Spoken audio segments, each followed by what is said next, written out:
Voilà, notre expert ce soir, c'est un coach motivateur. Il s'agit de Géraud Popola. Géraud Popola, bonsoir. Bonsoir, Madame Melo. Voilà, donc avec vous, nous allons nous intéresser à une méthode qui permet à un manager d'être un peu plus efficace. Il s'agit de la méthode DESC. Merci beaucoup. Donc, ma première question, c'est déjà de savoir, c'est quoi la méthode DESC? Voilà.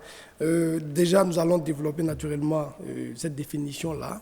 Et il faut comprendre qu'aujourd'hui, une entreprise qui est censée, en principe, apporter un épanouissement à l'individu, est devenue aujourd'hui facteur de stress, devenue aujourd'hui facteur d'angoisse, est devenue aujourd'hui facteur, je vais dire, même parfois même de cause de maladie. Et parfois a une répercussion sur l'aspect personnel également de l'individu. Et cela a amené une réflexion à se demander aujourd'hui quel est le rôle essentiel que joue le manager dans tout cela.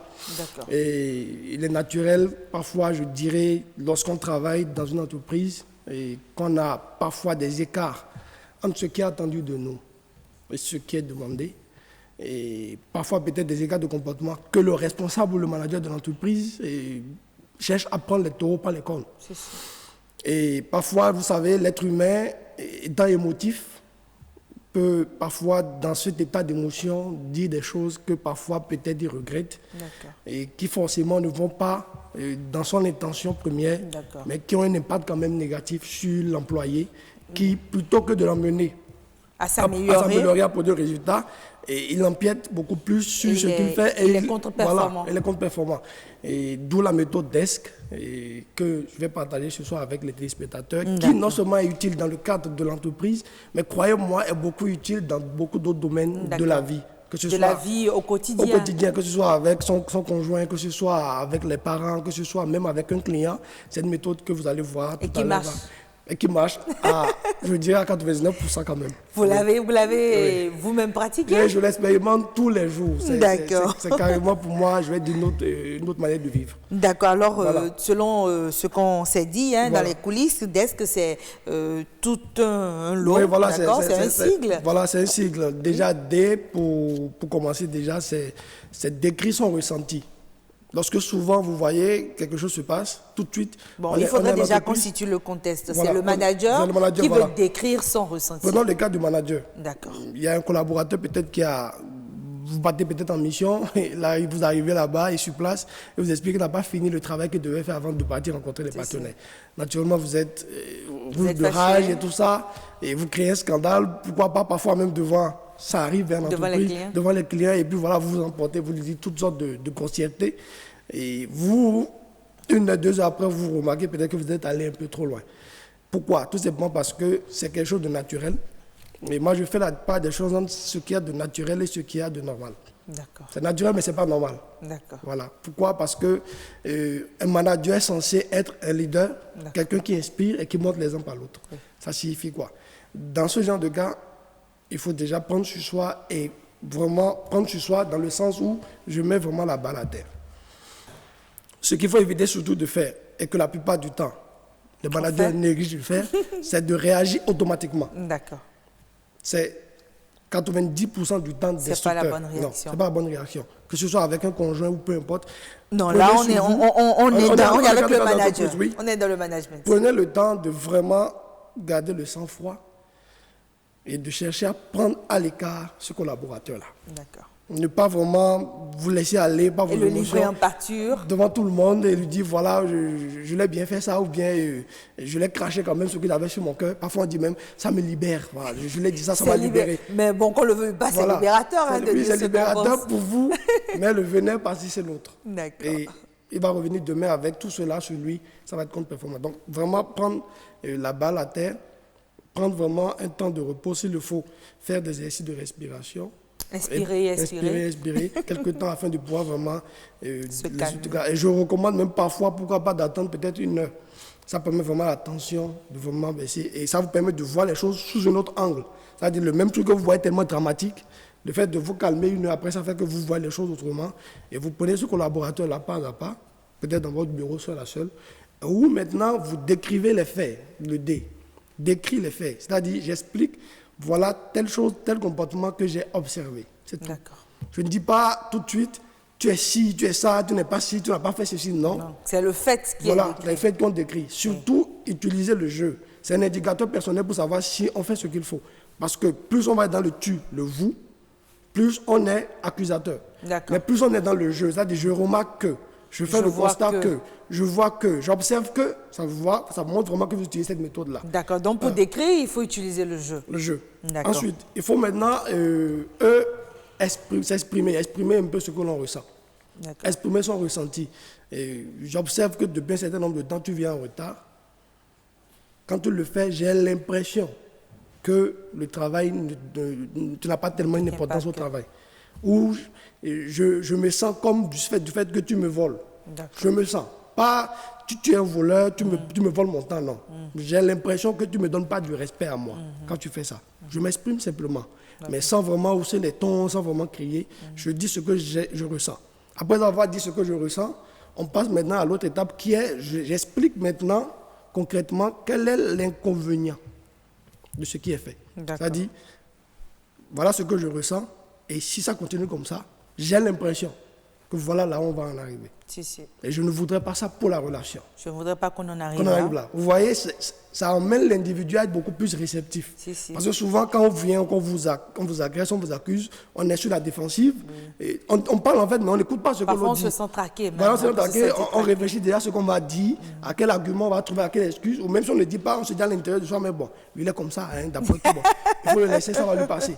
Mais quand je commence par m'exprimer moi-même en me disant je, etc., il commence par baisser là, il n'est plus sur la défensive. Et quand quelqu'un n'est pas sur la défensive, il est beaucoup plus réceptif. Donc je décris les conséquences s'il continue ça.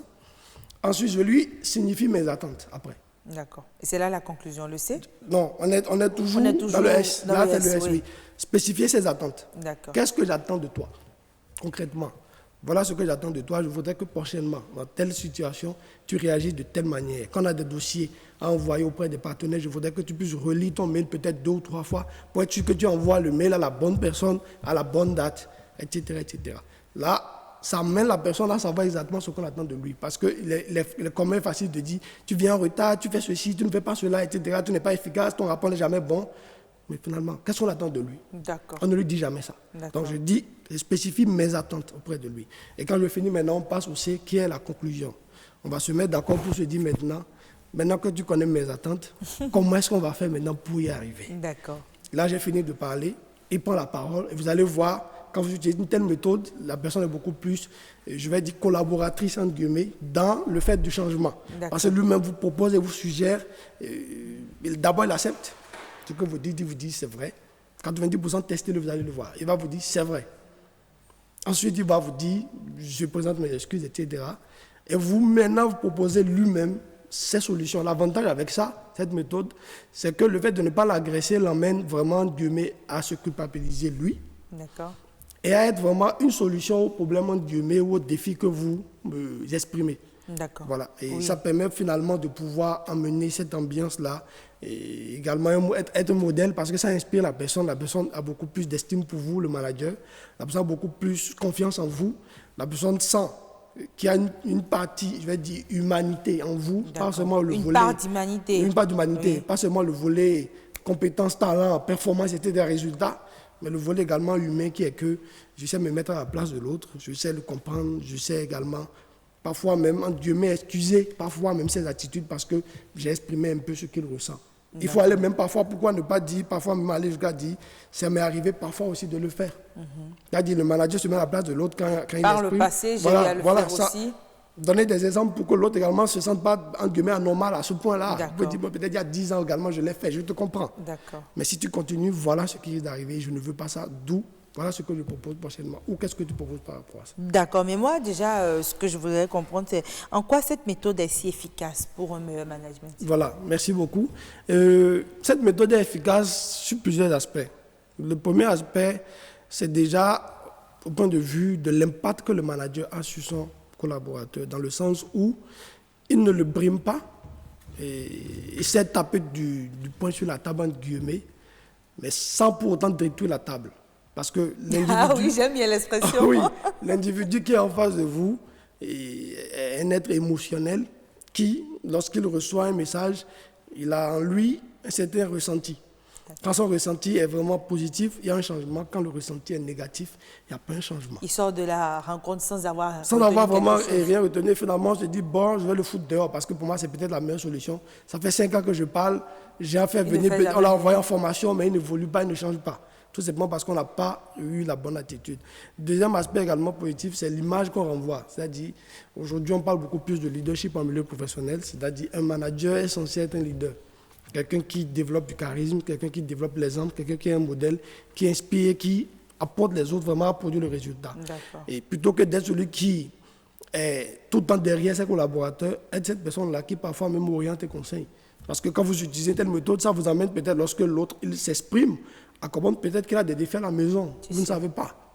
Ça va peut-être même qu'il a des défis peut-être de fin de mois, qu'il a des difficultés, qu'il n'ose pas peut-être dire. Le fait d'avoir vraiment ouvert le sujet de cette méthode fait qu'il est moins sur la défensive et il vous exprime un peu ce qu'il ressent. D'accord, mais est-ce qu'on peut dire que cette méthode vous permet d'aller au fond du problème et de comprendre un peu quelle est la cause justement du mauvais comportement peut-être de ce collaborateur? Naturellement, ça rejoint ce que je disais tantôt. L'avantage avec cette méthode-là, DESC, que je viens de décrire tout à l'heure, a vraiment pour objectif de creuser, d'aller vraiment au profond. Parce qu'on est ému, je vous assure que la dernière des choses qu'on cherche à savoir, c'est pourquoi tu as fait ça. C'est pas ça mon problème. Tu as créé tel ceci, voilà pourquoi est-ce que c'est comme ça, voilà comment est-ce que tu vas être sanctionné, etc. Mais lorsqu'on a vraiment le temps de pouvoir se calmer, de revenir un peu plus tard, et de revenir sur la chose, sans surtout critiquer, sans porter un jugement de valeur du genre, tu es ceci, tu es ça, caricaturer la personne, ça amène à beaucoup plus l'emmener vraiment, cette personne-là, à coucher un peu ce qui l'emmène à vouloir le faire. Parfois même quelqu'un peut vous dire, ce que vous dites c'est vrai DG, mais sincèrement je ne me rendais pas compte, ou peut-être je ne sais pas. Que tu ne sais pas, on va trouver une solution ensemble. Il y a des cours pour ça aujourd'hui, il y a des formations qu'on peut suivre, etc. D'accord. Donc la conclusion, justement, et dans le C, c'est que finalement, on a une solution qui est performante autant pour le collaborateur que pour le manager. Donnant, gagnant, où chacun exprime comment est-ce que la situation va être sauvée. Merci Jérôme Popola, vous êtes coach motivateur. Avec vous, nous nous sommes donc intéressés à la méthode DESC, une méthode qui permet aux managers d'être beaucoup plus efficaces.